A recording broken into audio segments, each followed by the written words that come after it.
Okay, Algebra 2, Lesson 7.3. I'd like to review some fundamentals from actually Chapter 6. Look at this top right corner of the screen. If you have x to the m times x to the n, that's when you're going to add your exponents. We were doing that in yesterday's lesson. If you have x to the m divided by x to the n, that's when you're going to subtract. If you ever had a negative exponent, of course, you're going to have to take a reciprocal. And that's really what's happening when we jump to number 1 here. It says simplify and write your answer only with positive exponents. Now, I hope what you're noticing for number 1 is that down below, guys, down below, you've got b to the 1/2 times b to the 1/3. Which of those 3 properties on the top right do you think we are most looking like? Well, just in green, just what we have in green. That's number 1, right? So here's what we're going to do. We're going to go ahead and add the 1/2 plus 1/3, okay?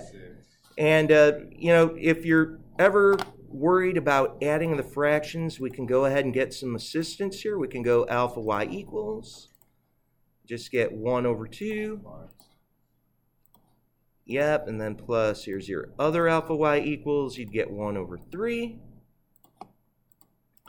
And yeah, you get 5 over 6. So the denominator, you get b to the 5 over 6.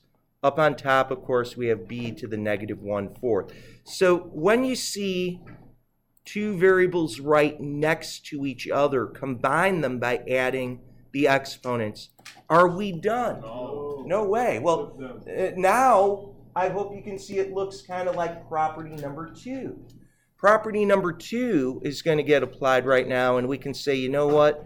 We can subtract these exponents, right? Top power minus the bottom power. So, tell you what, we'll take negative 1/4. We'll, go to alpha y equals again. We'll get negative 1 all over a 4. And then we'll say minus, and then we'll have alpha y equals, and we'll put in a 5 over 6. And, as you work that out, you get negative 13 over 12. Negative 13 over 12. And can I have that as a final answer? No, can't have a negative power.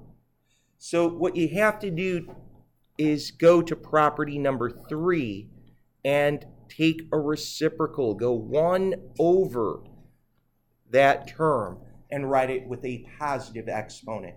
1 over b to the 13 over 12. Okay? So you'll get some of those problems for sure. As we take a look at example 2, I want to also point out that there's another very important property, the power to a power.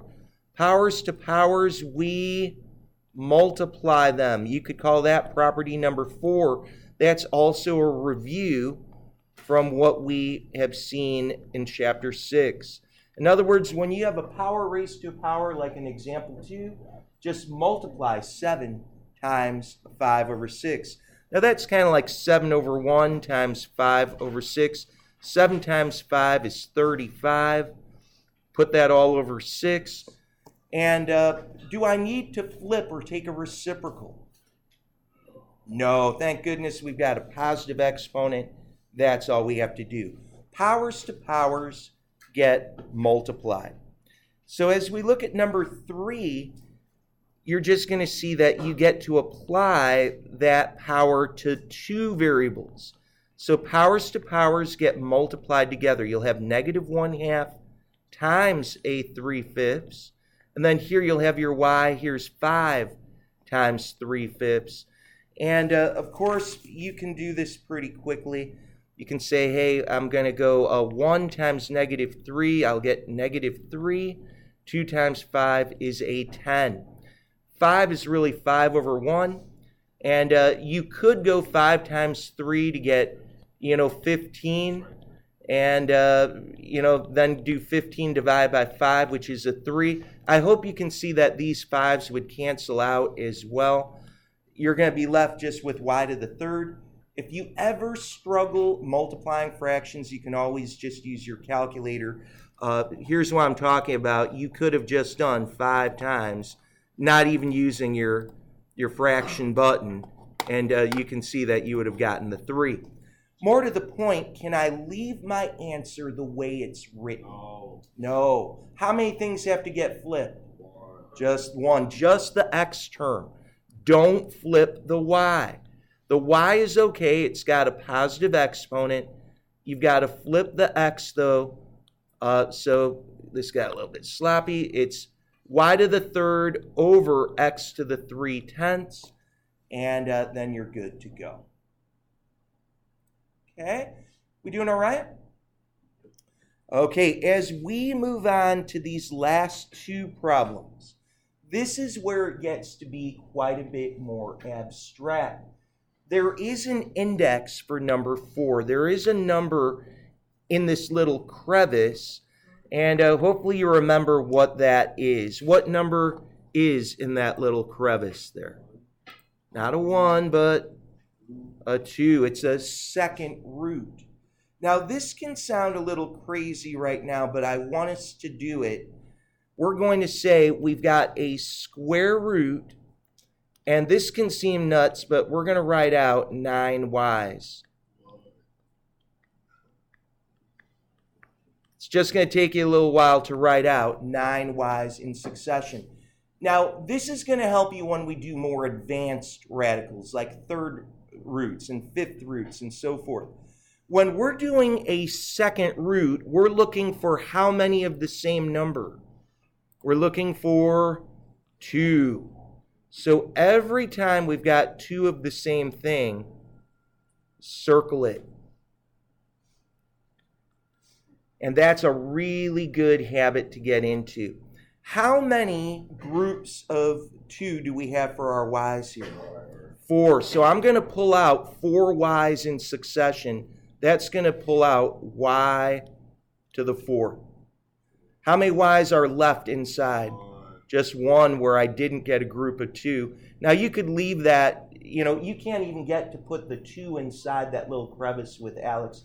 You just write y to the 4th times the square root of y. Okay? For our last one, as we're doing this problem right here, once again, we've got a square root.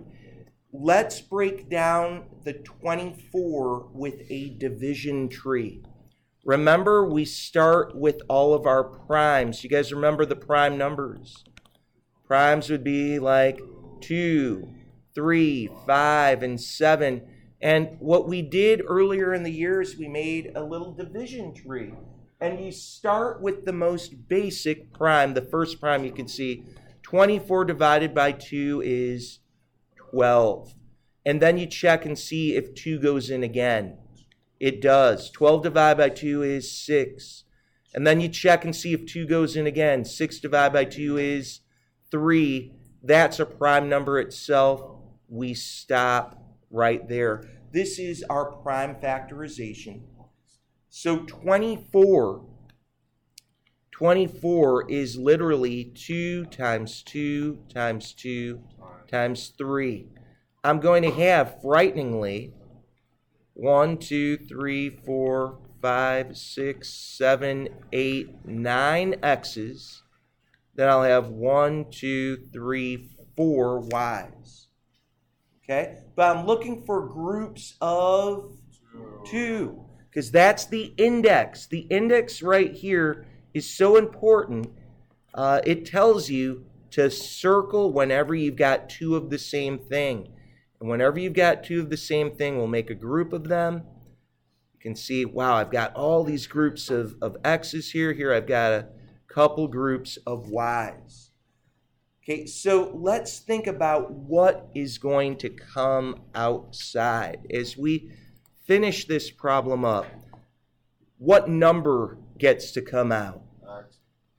Just a 2, right? I only circled a a group of 2, so only 1 2 comes out. How many x's should we have come out? 1, 2, 3, 4. I'll have x to the 4th. How many y's should come out? 2. I'll have y to the 2nd. What's still inside? Yeah, 2 times 3 is a 6. And I didn't circle that x right there. This is how you do it. And this is a smart way to do it, is you will move ahead to tomorrow's lesson. Tomorrow, when we look at cube roots, we're going to be looking for groups of 3. If we had a 4th root, we'd look for groups of 4, and so forth. So that's today's lesson.